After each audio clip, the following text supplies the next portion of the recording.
Acknowledging the gap operationally and in identity is the first move. The second is harder, and it does not follow automatically from the first. The caregiving identity does not step aside when the professional one reactivates. Both are present at the same time. The coaching that treats the return as simple reactivation of who she was before she left will find the engagement stalling around session 4 or 5, when the identity piece that was not held asks to be held anyway.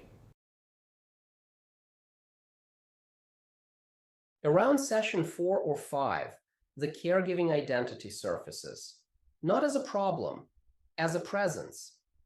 The coaching that has been building professional clarity suddenly encounters the weight of what came before it. The years of caregiving work, the relationships, the way that identity organized the client's life. That's the moment the dual identity work becomes visible. What the coaching does at that moment determines whether the formation work afterward is stable or fragile. The returner is not going back to who she was before she stepped out of the workforce. She's forming an identity that includes what the caregiving years built. Both the caregiving identity and the emerging professional one are present at the same time.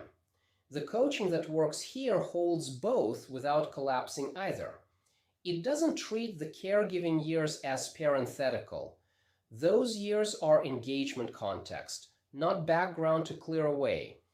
Treating the return as simple reactivation of the prior professional self misses what actually changed. In the Bridges model, this is the neutral zone. The old identity is in its ending. The new one is not yet formed. The coaching work in the neutral zone is presence, not problem solving. Consider a client 6 sessions in who has built real clarity and is moving forward, and then says, I keep thinking about what my daughter will think when she gets home from school and nobody's there. The coaching move. Stay with what that means. Don't redirect toward the logistics. Don't redirect toward the progress. The neutral zone asks to be held, not solved, not hurried. Dual identity holding in practice. The coach doesn't treat the caregiving years as a gap to explain away. Those years are real time with real content, and the coaching holds that without making it the only thing. Two kinds of questions hold both identities at once. Looking backward, what did those years build in you that you're bringing forward? Looking toward the emerging direction, what does the professional work you're building toward need to give you now? Both questions are active. Neither one subordinates the caregiving identity to the professional one.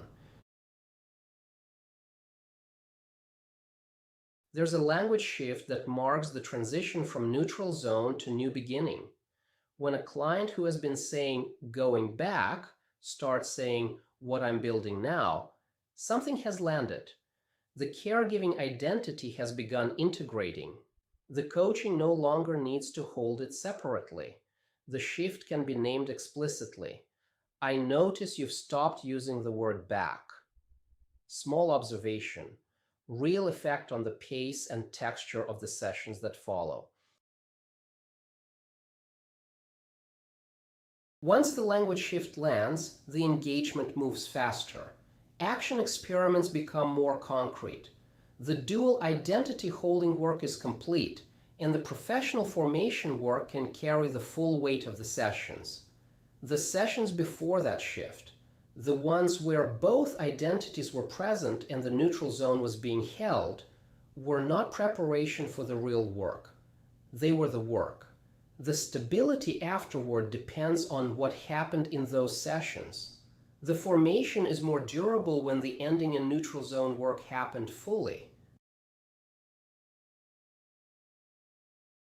In your next returner session, listen for how the client refers to the caregiving years. Is the language parenthetical, just what I was doing, just a gap, or integrated. What I built during that time, what I learned. That distinction tells you where you are in the neutral zone arc. Parenthetical language signals the ending work isn't complete. Integrated language signals the new beginning is landing. Unit 5.2.3 covers the confidence conversation. What to do instead of offering reassurance when the client expresses doubt about her capability in the post-gap context.